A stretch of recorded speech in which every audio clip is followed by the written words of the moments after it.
दोस्तों यकीन मानो, अगर मोदी सरकार ने किसानों की मांगों को पूरा नहीं किया तो आने वाला वक्त हो सकता है कि बहुत ज्यादा खतरनाक साबित हो, खासकर गरीब इंसानों के लिए। क्योंकि महंगाई उस हद तक बढ़ने वाली है कि एक गरीब इंसान को आलू प्याज खाना भी मुश्किल हो जाएगा।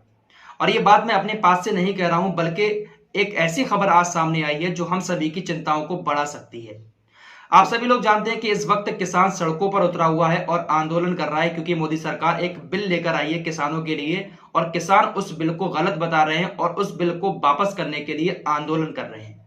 लेकिन मोदी सरकार अपनी जिद पर अड़ी हुई है और बिल वापस नहीं कर रही है। इधर किसान भी अपनी जिद पर अड़े हुए हैं और किसानों का कहना है कि हम 6 महीने का राशन पानी अपने साथ लेकर आए हैं, जब तक सरकार इस बिल को वापस नहीं करेगी हम यहां पर डटे रहेंगे। तो अगर किसानों का आंदोलन ऐसे ही लंबा चलता रहा तो आने वाले कुछ ही दिनों में महंगाई आसमान छूने लगेगी। वैसे तो अभी भी काफी सारी महंगाई है। आलू इस वक्त 50 रुपए किलो बिक रहा है, प्याज का तो पता ही नहीं कितना लंबा चौड़ा बिक रहा है, और सेब वगैरह 100 रुपए से ऊपर चल रहा है। तो आज जो खबर सामने आ रही है वो ये है कि जो ट्रांसपोर्टर्स होते हैं, जिससे सब्जी फल वगैरह मंडियों में आती है, तो ट्रांसपोर्टर्स ने भी अब किसानों का साथ देना शुरू कर दिया है और कह दिया है कि सारे ट्रांसपोर्ट अब बंद कर दिए जाएंगे।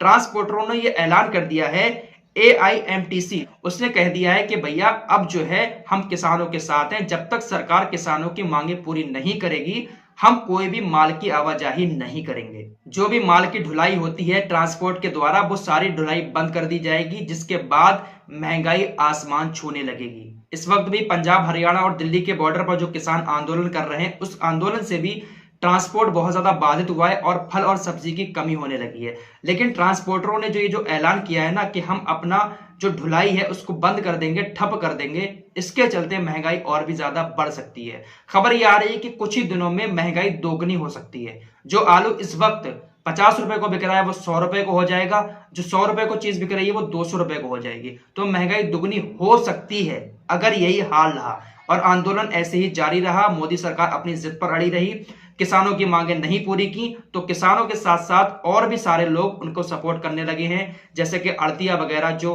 मंडी में होते हैं उनका सपोर्ट भी मिलना शुरू हो चुका है, क्योंकि उनके कारोबार भी बंद हो जाएंगे इस बिल के आने के बाद। तो बहुत सारे लोगों का सपोर्ट मिलना शुरू हो चुका है। अगर मोदी सरकार इसी जिद पर अड़ी रही तो एक गरीब आदमी के लिए आलू प्याज खाना, सब्जी फल खाना बहुत ज्यादा मुश्किल हो सकता है।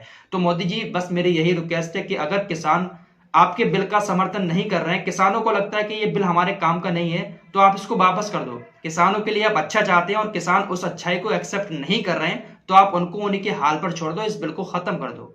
लेकिन आप पता नहीं कौन से जिद पर अड़े हुए हैं। तो मेरी एज ए किसान होने के नाते, मैं भी एक किसान का बेटा हूं, किसान होने के नाते मेरी भी आपसे रिक्वेस्ट है कि अगर किसान ये चाहते हैं कि इस बिल को वापस किया जाए तो आप वापस कर दो, क्योंकि बॉर्डर पर जो जवान खड़ा हुआ है वो भी एक किसान का बेटा है। आज हम जो ताकतवर दिखते हैं, खूबसूरत दिखते हैं, ये भी इन्हीं किसानों की वजह से है। जब ये अपना पसीना खेत के अंदर बहाते हैं तभी हम अच्छा खाना पीना अपने घरों में बैठकर खा पाते हैं। तो प्लीज इन किसानों की मांगे पूरी करो, इनको जिस तरीके से चाहे सहूलियत पहुंचाओ, ताकि हमारे देश का जवान भी इनके द्वारा उगाई गई फसल को खाकर, इनके द्वारा उगाई गई सब्जी को खाकर ताकतवर बने। तो मेरी यही गुजारिश है कि आप किसानों की मांगे जल्द से जल्द